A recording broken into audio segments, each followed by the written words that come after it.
Hey, this is Seth Peak with Peak Realty and Peak Painting here in San Luis Obispo County. I'm joined with my good friend Harry Bennett from Equity Reach Mortgage in Arroyo Grande, serving the whole county and even probably beyond. Whole state. The whole state, right?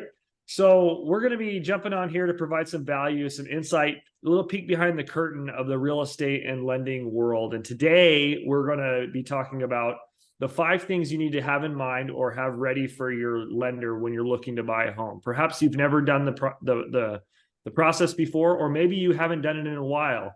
And so here are the 5 things you need to have in mind or have ready for your lender when you're looking to be pre-qualified for a home. So Harry, take it away. Yeah. What's number 1?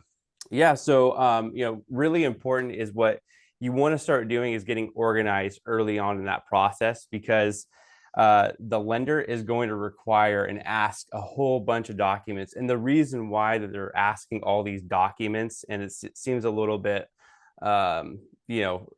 monotonous about getting all this documentation. The reason why is because if they're doing their good job right, if the loan officer, if the lender is doing a really good, solid job up front, this is going to prevent any landmines when you're in the process. And when the actual underwriting comes in and takes a look and they're like, hey, you stated this, we need to, verify. So number 1 is getting your docs in order. And that's going to be, make sure you have your ID, find your social security card, get your last 30 days of pay stubs, your last 2 years of W-2s, your bank statements. You want to have all that in line in your W-2s for the last 2 years. You also want to make sure you have a solid 2-year work history as well. It doesn't matter if you switch jobs and stuff, but as long as you're consistently what they ultimately what they want to do is this: does the borrower show and demonstrate that they have the ability to make an income over the last 2 years? Is it reliable? Is it consistent? That's the big secret sauce there.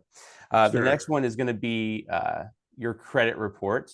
You're going to want to make sure that you have decent credit. Typically you want to have, there's some lenders that will go down to a 500, but the reality of those actually funding are pretty slim. FHA will do it, but it's you're gonna have to put 10% down if you have under a 580 score. So you want to make sure that your score is a little bit higher. The higher the better, of course. Not everyone's gonna be perfect in the 800s, but you want to get make sure your score. That's very, very important. So good tip on your credit report. I'm sure you know this. You can go to annualcreditreport.com. You get your free annual credit report from each bureau: Equifax, TransUnion, and Experian. You can request it from there. The score is not free, but the report is.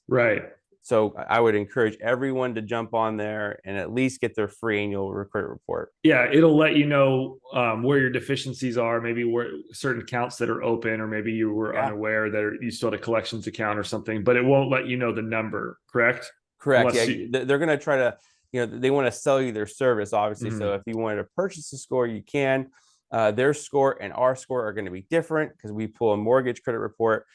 We'll get into that a little bit further later, but it's going to be close to what their score is, but it's just not going to be the exact score that we get. And what is that website we could put down in the description? It's annualcreditreport.com.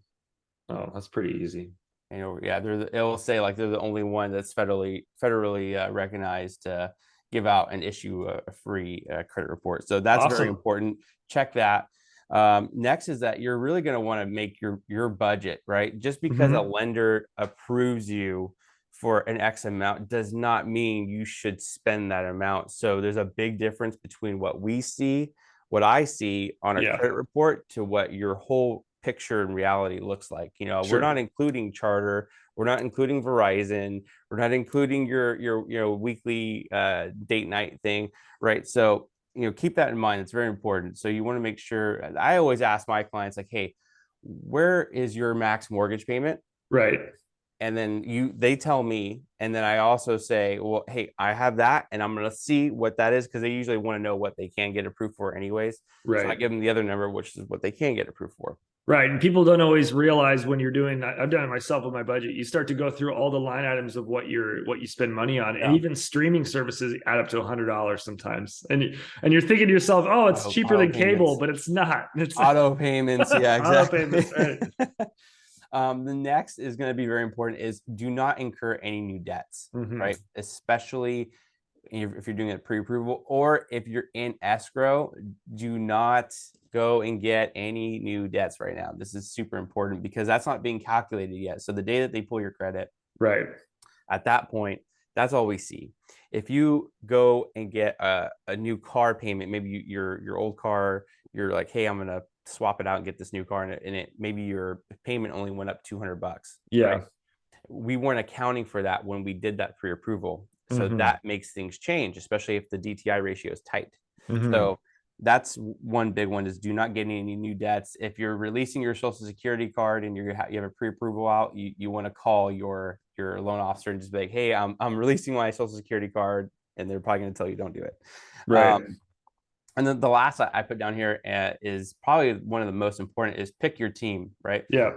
When I say pick your team, you're going to pick your real estate team. You want to have individuals, like professionals that are that can work really well together or with other counterparts, and they're going to be your resource. They're going to be somebody you can get a hold of on the phone. You're not, there's nothing worse than feeling ill at night because some big corporation is taking on your loan or taking on you as a realtor, and you don't have that very specific customized experience, because I'm telling you, it will cost you in the end. There's nothing beats sleeping well at night, I guess I would say. Yeah. You have, I mean, you've seen it before when you're representing a client, right, Seth? And there's contingencies coming up, there's questions on the contract, and everyone's situation is so unique. You really need a tailored experience. Sure. And when you have a team like a awesome lender like Equity Reach and the Peak team, Peak Realty, the team expands beyond the two of us in our direct team. Maybe other folks in your office that help the process, and in mine. So beyond that, we have contractors, home inspectors, everything. We have a whole team behind us, attorneys. Yeah. So that way, if there's anything that arises, we have everybody in our back pocket and ready to pull the card to move forward. Yeah. So that's definitely very important. Yeah. And so that's the other piece is, you want to know like who you're really working with, right? So I would really stress, that's probably one of the most important is pick your team wisely, make sure that you're very comfortable with them.